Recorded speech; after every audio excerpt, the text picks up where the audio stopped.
तर आज आपण करतोय झटपट होणारी दिल्लीची मशहूर एकदम अगदी फेमस रेसिपी आहे, ती म्हणजे राम लाडू। हे जर आता तुम्ही सुरुवातीच्या फोटोमध्ये जर पाहिलं असेल तर हे कसे छान गोल गरगरीत दिसतात लाडू। आणि त्यासाठी आपण आता रात्रभर ही मूग डाळ आणि हरभरा डाळ, मूग डाळ घेतली होती पाऊण कप आणि पाव कप हरभरा डाळ, आणि त्यापेक्षा हरभरा डाळीपेक्षा थोडी कमी किंवा पाव कप घेतली तरी चालेल, कारण उडीद डाळीमुळे छान असे फ्लफी होतात ते वडे।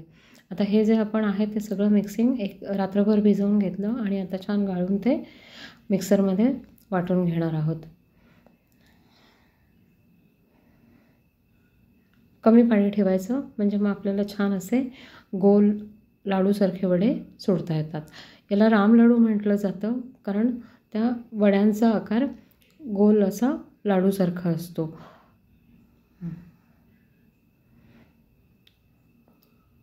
पाहू शकता त्यामध्ये फक्त मिरची, पुदिना थोडा, कोथिंबीर थोडी आणि आलं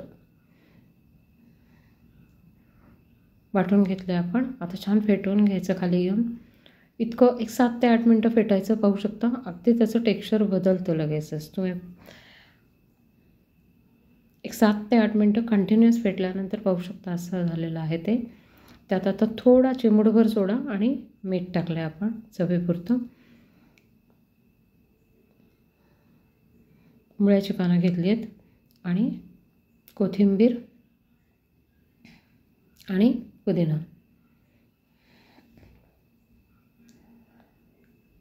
याची आपण एका बाजूला चटणी करून घेतोय।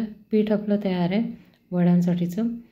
त्यामध्ये आलं थोडं आणि मिरची थोडी तिखटपणासाठी, ही आपण तिखट चटणी करतोय। आणि चिंचेची चटणीची रेसिपी माझ्या चॅनलवर आहेच आहे।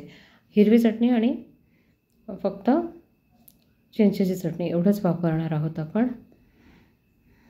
मीठ टाकलं आपण चटणीमध्ये आणि वाटून घेतली। त्यानंतर आता पीठ त्यामध्ये ओवा आणि जिरे टाकलेले आहेत आणि मिक्स करून घ्यायचं आपण।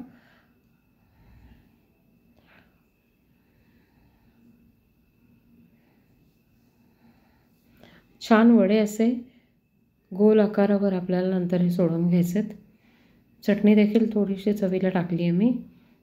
जी चटणी आपण वरतून टाकणार आहोत चाटसाठी ती देखील वड्यांमध्ये टाकली आहे, त्यामुळे आतमध्ये देखील वड्यांमध्ये छान फ्लेवर येतो पुदिना कोथिंबीर सगळ्यांचा। आता हे वेगळं मी वरती सर्व करताना घालण्यासाठी मुळा आणि त्याची पानं चिरून घेतली होती। तेल तापवून घेतले, कमी गरम तेलातच आपल्याला हे सोडायचे आहेत। अगदी गोल गोल सोडता येतील लाडूसारखे असे सोडायचे आहेत ते। छान मंद आचेवर तळायचे म्हणजे मग ते आतून देखील छान शिजतात।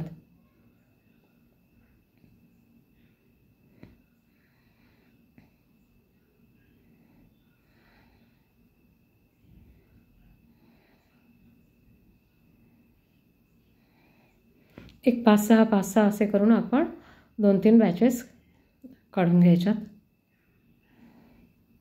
जसे लागतील तसे आपण तळून घ्यायचे सगळे। ह्याच्यामध्ये सोडा मीठ जर बॅचप्रमाणे करायचे असतील तर लगेचच सगळ्या ह्याच्यात मीठ आणि सोडा टाकण्याची गरज नाही। पाहू शकता गोल असे गरगरीत तयार आहेत। आता हे आपण उलटवून घेणार आहोत। गोल्डन ब्राऊन रंगावरच आपल्याला हे तळायचे आहेत सगळे छान।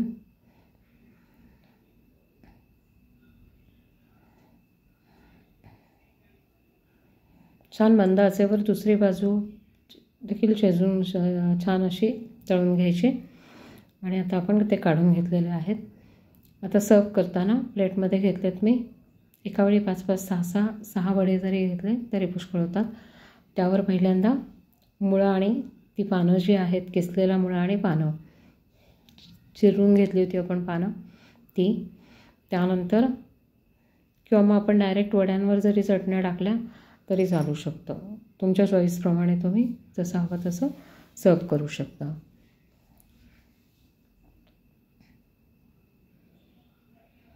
यावर चटणी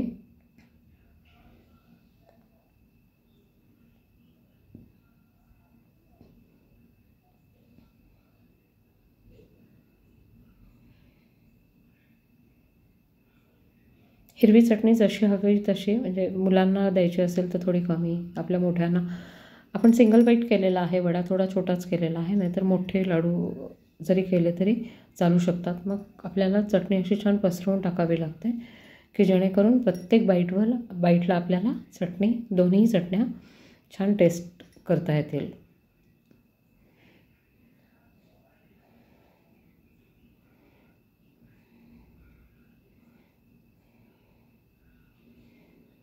आता आपण चिंचेची चटणी पाहू शकता. चिंचेची चटणी देखील आपण सर्व याच्यावर व्यवस्थित टाकून घेतली आहे.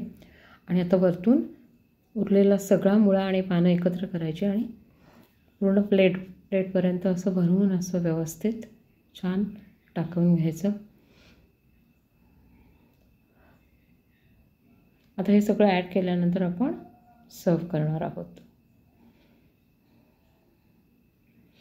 कसा वाटला मैत्रिणींनो व्हिडिओ जर आवडला असेल तर प्लीज लाईक, शेअर आणि कमेंट करायला विसरू नका आणि माझ्या चॅनलला सबस्क्राईब करा.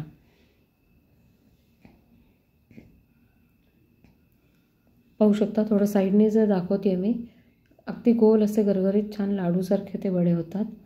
त्यामुळे याला राम लाडू असं म्हटलं जातं.